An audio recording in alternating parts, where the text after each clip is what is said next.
What's up, family? I have to bring attention this black people being denied self-defense and being charged with murder, trying to get my eye on this forward camera.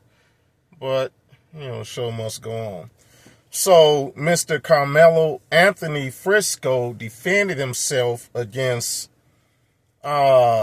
Austin at a track meet. He was free to sit wherever he pleased.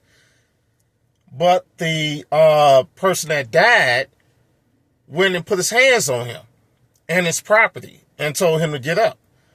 Is he a security guard? Who gave him the right to accost him, causing Mr. Frisco, Karmelo Anthony Frisco, to defend himself? So the guy Austin dies. Okay, that's unfortunate, but that's the result of his actions imposing his will on another human being.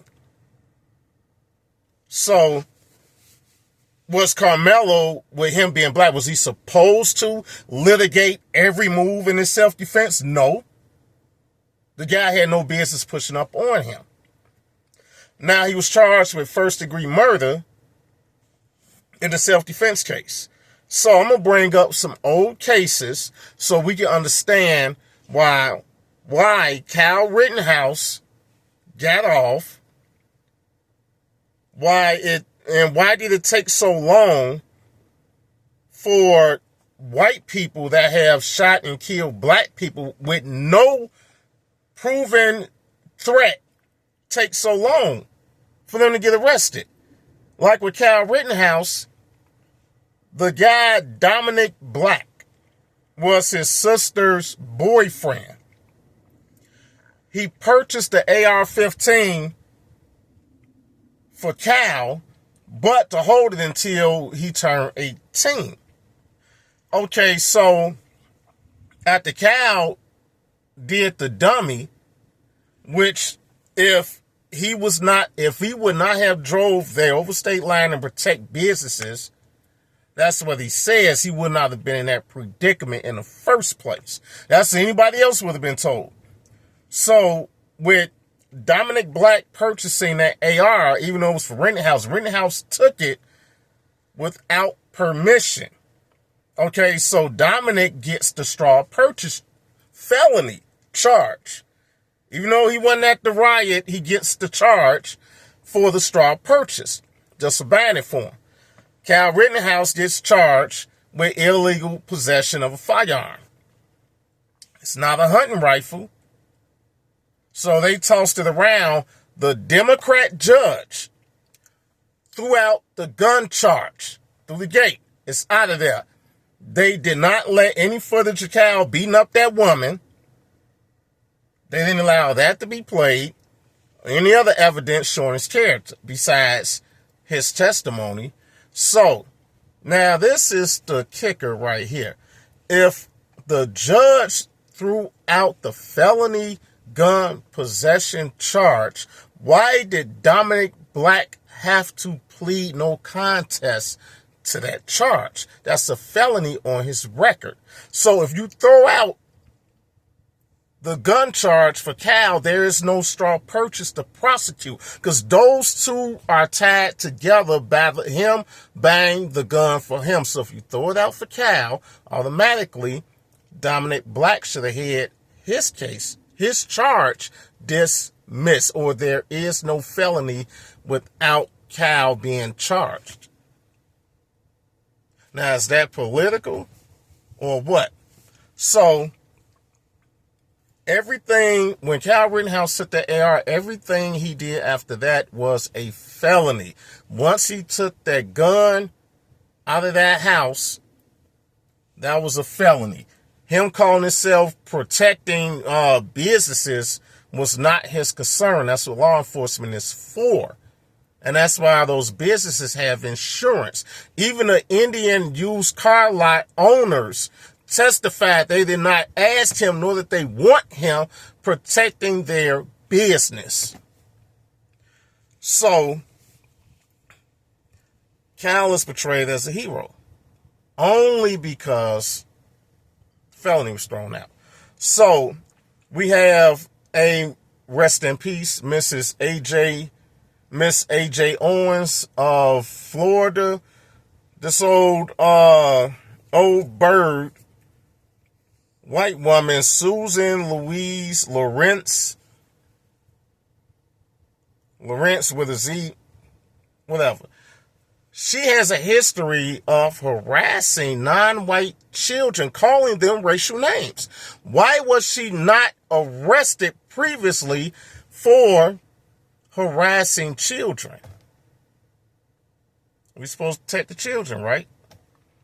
So she antagonizes Miss AJ Owens' child, takes his portable game, and takes it in the house. That's theft. That's robbery. That's a simple robbery. Of course, a mother would go knock on the door, return my property, and you call my child the N-word. A child. So, the perpetrator, Susan, shoots her through the door with her child standing next to her. And it took the police a good 3 days to arrest this piece of crap and charge her with manslaughter. But yet, Karmelo gets the first-degree murder charge. White woman claims self-defense. The lady knocked on the door. You think she's capable of breaking down the door? She knocked on the door. And you hit her son property. How is that self-defense? That's premeditated murder. Okay? But it's good she got convicted. Now, everybody's talking about George Floyd, rest in peace, nothing wrong with that, but we forget the others. Ahmaud Arbery, killed by Travis and James McMichael, with the idiot neighbor jumping in a car, tagging along, and then crashed his life out. Following along like a dummy. So, Ahmaud is jogging. So the McMichaels jump in their Confederate pickup truck with the plate on it, and they try to get that dismissed of them having a Confederate license plate. So the McMichaels chase him down. They actually, the first shot, which wasn't shown on the video, they shoot him in the abdomen before the father jumps out the truck. One is the son, one's the father. They both idiots, and they didn't even own the house in the neighborhood. It was rented. But they want to be superheroes against a person that they want to label as a villain because he's black. And I'm surprised that ain't get as much attention as Mr. Floyd. Rest in peace. So, he's already shot the first time. They jump out the pickup truck, and Ahmaud is fighting for his life. Pull a gun on him again. He tried to move it to take it, of course. Why are you assaulting me? He's not obligated to stop because the white man say so. If you're doing a citizen's arrest, you have to prove it was a crime. Did you see a crime? No, you saying him jogging. If he went into a vacant house or it was under construction, did you see him come out with anything? Then you cannot prove a crime, and it doesn't warrant drawing your weapon on him. You are not the police. But yet people want to be the police in these situations. I don't know. I guess it's some type of kill a black man fetish and kill a black man and kill a black woman fetish. That's what it boils down to from how I analyze it. Then the detectives in the Ahmaud case, rest in peace, Ahmaud Arbery, told his parents that where he died at was the house he was trying to break in. And that ran for a minute until that tape came out. And they just and doing an interview, if the police is trained at body language analysis and catching liars, you look at the videotape of him asking them at Michael's, how did this happen? You could clearly see that the father and son were lying, but yet sweep it under the rug. I don't know. I think they might have been cool with a prosecutor or whatever, but murder is murder unless you black. So, with this being known, that falls on the prosecutors and the judges laying the foundation legally to make it easy for the killer to get off when it's white killing black. You think the police in A.J. Owen's case was trying to find a reason not to arrest the woman? Were they too busy digging up dirt, looking for an excuse? Because if a black person shot somebody, you think the police would let them stay in that address for 3 days without kicking in their door with a warrant? Or even without a warrant? We have witnesses to say you shot. Come on outside. Or we're going to kick you in the door. You're coming out one way or another. So, the media always changes the narrative when it's white killing a black, when it's unjustified. They make it justified. They always try and label the black man or woman as some type of inhumane physical being that's just not capable of doing anything but harming people. A mother can't even be a mother without the threat of some low IQ, hateful person on the hunt for them, neighbor or not, or trying to draw them to a situation where their life can be taken so they can claim self-defense. Because obviously, certain parts of the public will find that acceptable. And it's sad but true. It's just another camouflage for Jim Crow. Because back after the slaves were technically free after the Reconstruction, right at the end of the Reconstruction period, our sister, rest in peace, Ida B. Wells, which is our ancestor, she highly documented lynchings. And she had a printing press office in Tennessee. And she was in New York and published an article about lynchings with white news sources, announcing it and talking about it, how these people were accused of a crime, no due process. Now, people talk about the Constitution. What does the Constitution mean to black people if it's a history of no due process? Just accusation of murder. Where's the Constitution in that? Rights violated whenever the police feel like it. Judges dismissing cases of civil rights violation or human rights violation against black people by white officers. And even if they wasn't white, you got the guy in Tennessee that all them black cops beat to death. He died in the hospital. I think, was it Tyree Nichols? Right. So, right, back to Ida B. Wells. I almost lost my train of thought. So, plenty of documented instances, even as petty as a black man paying a white prostitute, white folks finding out, he goes to jail just for sleeping with a white woman, what they call a rape. So he's lynched within 24 hours. Black man defended himself with their hands. White man come up on him and want to put their hands on him for running a successful business. He get whooped.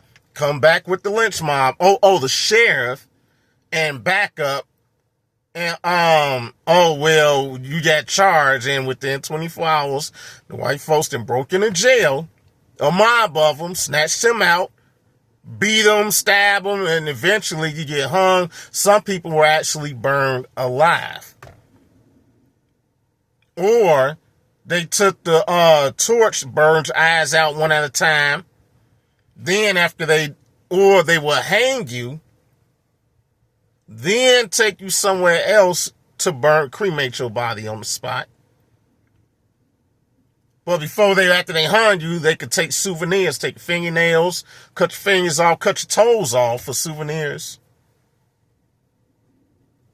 And of course, other parts too. So, there's a strong history there of what we see going on now. And the reason why the white folks tore up Ida B. Wells' business, because apparently it's like a secret fetish to lynch black men and women too, and they would kill babies. So if they were telling the world, all our free blacks, hey, they're not oppressed, they're happy. Yeah, they love to work for crumbs. Oh, they're not brutalized, no. And Ida B. Wells took it to Britain. That really pissed them off. That really pissed them off because it's documented on paper with sources. So if you're projecting, if the country was projecting, especially in the South, that black people were unharmed and treated fairly, why would they resort to the lowest level of violence? Because somebody told the truth. And I thought these are Christians. These are supposed to be Christians. So that brings me to Christianity. What are they really worshiping? If that's their form of Christianity, and Christianity is for them only. If your Jesus will forgive you for anything, then the religion is for you only. Because you feel like you can lynch and kill a black person whenever you want with no repercussion. To the point you got 5,000 to 10,000 people coming from other towns in another state to see a lynching. Honestly, that's probably why it took so long. They announced it as soon as the guy go to jail. They announce it by telegram. It's going to be a lynching. Such and such is getting lynched. People buying train tickets, walking, horse and carriage, well, mostly by train. All the townspeople and outsiders is basically like a sports arena. 10,000 people, or even 5,000. That's literally something to really think about. It's just we reword it now with the media pushing the narrative that, oh, this person is a bad black. Or what they're really camouflaging is saying, he killed the white person and he was supposed to accept the bad treatment. That's what makes him a bad Negro, because he killed a white person that was assaulting him. That's what it's all about. Conscious Thought 101. It's Marshawn. Please like and subscribe. Peace.